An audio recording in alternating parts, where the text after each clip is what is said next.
নড়বড়ে হচ্ছে মোদির গদি। যে কোনো সময় রাস্তায় নেমে যেতে পারে জেনজি। তবে কি নেপালের প্রধানমন্ত্রীর মতোই বিমানে ঝুলে পালাতে হবে মোদিকে? কেননা মোদির চারপাশে এমন সব সংকট ঘিরে ধরেছে যা এই সরকারের শির দাঁড়ায় কাঁপন ধরিয়ে দিচ্ছে।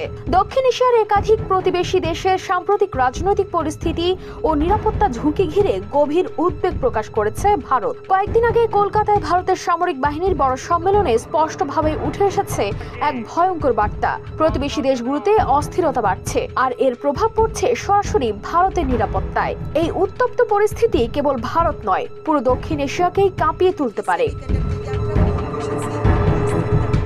সম্প্রতি কলকাতায় ভারতের সামরিক বাহিনীর বড় সম্মেলনে আলোচনায় উঠে এসেছে বাংলাদেশের রাজনৈতিক অস্থিরতা, চীনের সঙ্গে সীমান্তে অচল অবস্থা, পাকিস্তানের আগ্রাসী মনোভাব ও নেপালের টালবাটাল পরিস্থিতি। সামরিক কর্মকর্তাদের মতে এসব সংকট মিলেই ভারতের চারপাশে তৈরি করছে নতুন নিরাপত্তা বলয়, যা যে কোনো সময় বিস্ফোরণ ঘটাতে পারে। নায়াসিনামাইড ও স্যালিসাইলিক সমৃদ্ধ লিলি ফেস ওয়াশ, যা ফেসের ডেড স্কিন সেল দূর করে দেয় দ্বিগুণ ফাস্টার ব্রাইটেনিং।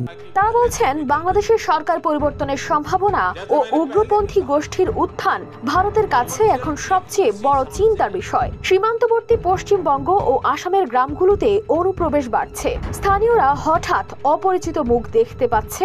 রাতের অন্ধকারে গ্রামগুলোয় ভেসে আসছে অচেনা ভাষার শব্দ।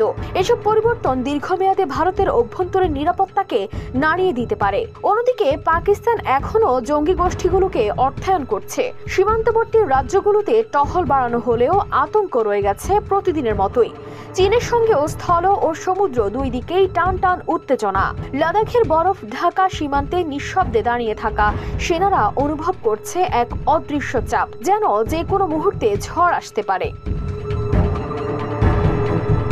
প্রতিরক্ষা মন্ত্রী রাজনাথ সিং জানিয়েছেন, বিশ্বে অস্থিরতা যত বাড়বে ভারতকে তত শক্ত অবস্থান নিতে হবে। সীমান্ত সুরক্ষা আরো জোরদার হবে ও সম্ভাব্য যে কোনো হামলার জবাব দিতে সেনারা প্রস্তুত থাকবে। কিন্তু সবশেষে বড় প্রশ্ন থেকেই যায়, ভারতের ভেতরেই যে জেনজি প্রজন্ম অস্থির হয়ে উঠছে, তাদের ধৈর্যের বাঁধ আর কতদিন টিকবে? ইতিহাস বলছে, যখনই তরুণরা রাস্তায় নামে তখন কেবল সরকারের চেয়ার নয়, গোটা দেশের ভবিষ্যৎই যেন কেঁপে ওঠে। আর এখন বড় শঙ্কায় রয়েছে মোদির গদি। প্রশ্ন, আর কতদিন টিকবে? News desk, RTV।